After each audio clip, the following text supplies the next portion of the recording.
All right, Matthew, here we go, baby. So first thing we look for is at the top of our hierarchy of importance is intent. So we base everything off something called the Bernstein principle, which is the body will organize itself based on the ultimate goal of the activity.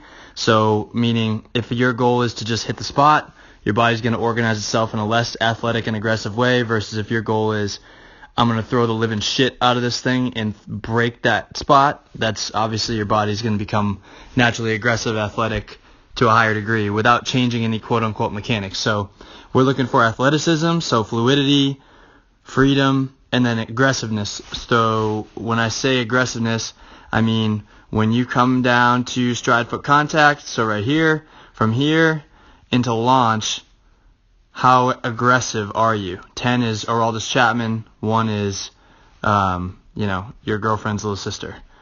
Hopefully you don't have a girlfriend that's a velocity killer. I think we talked about that. But anyways, so let's talk about athleticism. So you're moving well, but then when it comes into the actual throw, we'll slow it down here in a second.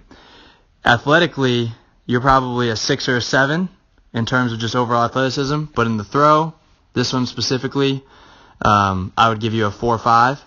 And because it looks like you are firing a cannon from a canoe, because there's just not stability there for you to be able to be as athletic as you want to be. So, and then as far as aggressiveness goes, again, I give you like a 5 or a 6 based on what your overall output it would be. And this is good news, by the way. If I'm giving you 10s and you're throwing 70-something miles an hour, that's not good news.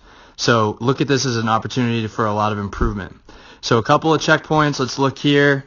So first of all, when we come into stride foot contact, okay, which basically we're talking about when your front foot starts to bear weight. All right, boom, right here. So your foot's down. You've got good symmetry with your body. Your shoulders are still pulled back.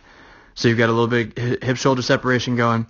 Now what we're going to look for is from here, as you start to rotate, this front knee, we want it to be really solid and strong so that you can have something to rotate into. If your front knee gets soft at all, if you do anything other than anchor down with the front side, you're going to lose all the potential energy that you created back here. All this energy right here is potential energy, potential. Okay, now front foot hits. Now it's time to turn it into kinetic energy, which is expressed as velocity. What happens to your front side is it is mush. Okay? The knee, we want the knee actually driving back this way, gently, okay? Or at least stabilizing where it's at. Look at any high-level thrower, and you'll notice that. And then watch what happens.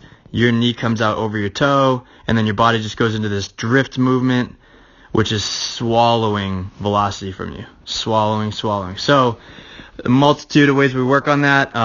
You and Austin actually have very similar challenge, and most guys do have this front side blocking challenge. I talked with Austin's movement pattern, and I'll say the same to you. I bet you this is probably killing you at the plate offensively too. This is going to kill your ability to be able to handle the outside pitch and really drive it with authority the other way. It's going to kill your overall power potential because you think of it like this. You're trying to, if we're using the analogy of firing a cannon, you want to have stability to fire a cannon from. You're just mush right there, so everything you've created is going to get dissipated. One thing you do exceptionally well is right here. It's funny, both of you guys do this really well, but this angle right here is max external rotation of the shoulder. Okay, so guys that really throw hard are up in the north of 85 degree range, and that's a poor angle that I drew right there. You're probably closer to 88, 90 degrees, so that's fantastic. That means that potential power is there, but where we're really struggling and where we need to get better fast, if you want to get up into the 80s and the 90s, is check out your heel. So I'm actually going to zoom in, and I know the grainy photo, but check out your heel. It's not even connected to the ground. Okay? Look at any high-level thrower. They're going to keep their cleats dug into the ground on the inner third from ball to foot all the way through the heel, big toe to heel, all the way through the throw, which is going to allow them to transfer their energy efficiently. So our plan for you would be really focusing on core strength, lower body strength, and then watching how that translates to more power.